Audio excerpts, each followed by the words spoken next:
Donc là, on arrive, je dirais, au paroxysme de la contradiction, et donc on arrive dans une situation historique tout à fait remarquable. C'est-à-dire que je crois qu'au fond d'eux-mêmes, la question n'est pas de savoir si les gens savent que l'euro est foutu, la question c'est de savoir à quel niveau de conscience ils le savent. C'est-à-dire ils le savent au niveau conscient, au niveau subconscient, au niveau inconscient. Mais je pense que tout le monde le sait. Donc là, on est et il devient dans ces conditions assez difficile d'analyser les comportements, enfin plutôt facile d'analyser les comportements. Alors, moi je pense personnellement qu'il y aurait une façon de sauver l'euro et il n'y en a qu'une. Le libre-échange, qui n'est pas du tout le doux commerce, mais qui est un système de mise en concurrence de toutes les populations actives, a fait de l'Europe ce système hiérarchique inégalitaire, parce que les différences entre pays européens, en termes économiques, ne font que produire des inégalités de force et une mise en hiérarchie, dans un contexte de dépression de la demande.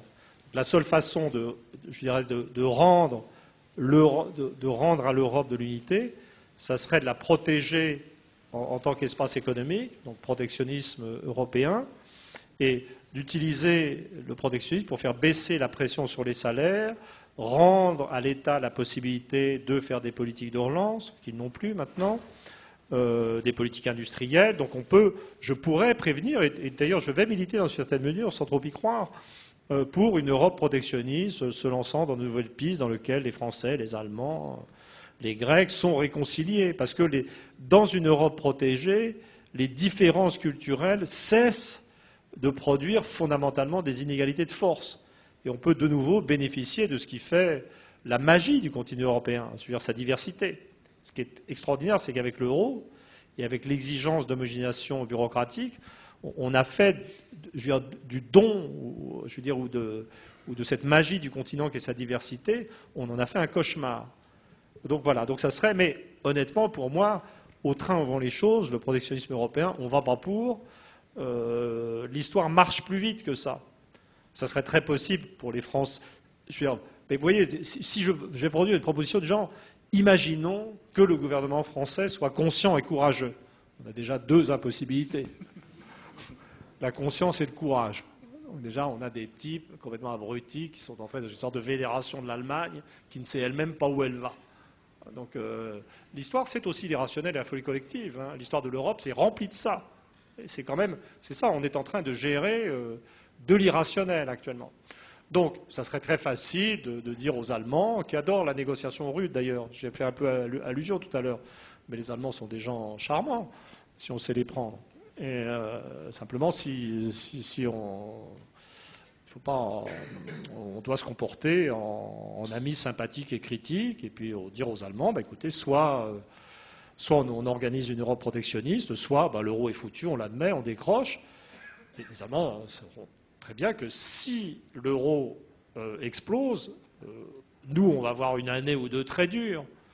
Mais pour l'Allemagne, elle est carrément foutue, parce que le mark reconstitué se met à des niveaux simplement beaucoup trop élevés. Enfin, c'est la même chose que le yen japonais, mais sans la préparation, en fait. Et donc, les Allemands sont des gens raisonnables, un peu rudes, mais raisonnables, qui peuvent tout à fait comprendre ça. Donc, tout ça serait faisable si la France, dont la responsabilité est grande. Il faut bien comprendre, dans tout ce que je dis, pour moi, les gens que j'accuse ne sont pas les Allemands. Ce sont les élites françaises. C'est quand même assez différent comme concept. Je veux dire, ce qui rend l'Europe folle, c'est que les élites françaises, au lieu de représenter une posture différente et d'agir comme modérateurs de la rigidité allemande, agissent comme un catalyseur de la rigidité allemande. C'est vraiment... Voilà. Bon, ça serait bien. Je veux dire, ça ne va pas se faire. Donc ce qui va se faire, c'est l'explosion de l'euro dans le désordre. Ça va être dramatique à moyen terme pour les Allemands, mais il n'y a aucune raison de paniquer. L'un des grands mensonges de l'époque, il y a maintenant des raisons de paniquer, puisque le niveau de vie a commencé à baisser. Ce n'est pas d'ailleurs uniquement lié à la zone euro. L'Angleterre, ils ont perdu en revenu par tête 3,5% l'année dernière. En France, ça prend plus la forme de la destruction des biens publics, des biens collectifs, mais ça va aussi s'analyser plus tard comme des baisses de niveau de vie. Puis le salaire médian n'a pas l'air très bien barré en France. Et puis la pauvreté augmente. Donc on est dans ce cycle, et ça c'est catastrophique. Je veux dire, ce qui est vraiment catastrophique, c'est je veux dire, 10 ans de baisse programmée du niveau de vie. Mais l'explosion de l'euro, c'est un petit coup de fouet. Il faut voir positif. Et donc on tombe sur le problème de ces classes dirigeantes qui sont enferrées dans une erreur. Mais moi, je vois les choses du côté positif. Puisque l'un des problèmes de nos sociétés, c'est le manque de, quand même un certain nombre de dynamisme et de renouvellement. Les débats tournent en rond. Regardez le bien que ça a fait quand même à la France, le coup de balai de 1940, au niveau des élites. Certes un peu douloureux militairement. Mais vous avez vu comme la France était bien après la guerre, tous les vieux cons avaient été nettoyés. Hein? Et là, on peut l'avoir sans frais militaires. C'est-à-dire l'explosion de l'euro, ça va être la délégitimation de tous les connards qui ont fabriqué l'euro. Mais vous imaginez, c'est un monde nouveau, un monde qui écrase la jeunesse et dans lequel il est révélé que les gens responsables, ma génération, que je déteste depuis tout petit, a complètement merdé. Vous imaginez les opportunités de renouvellement? C'est fantastique.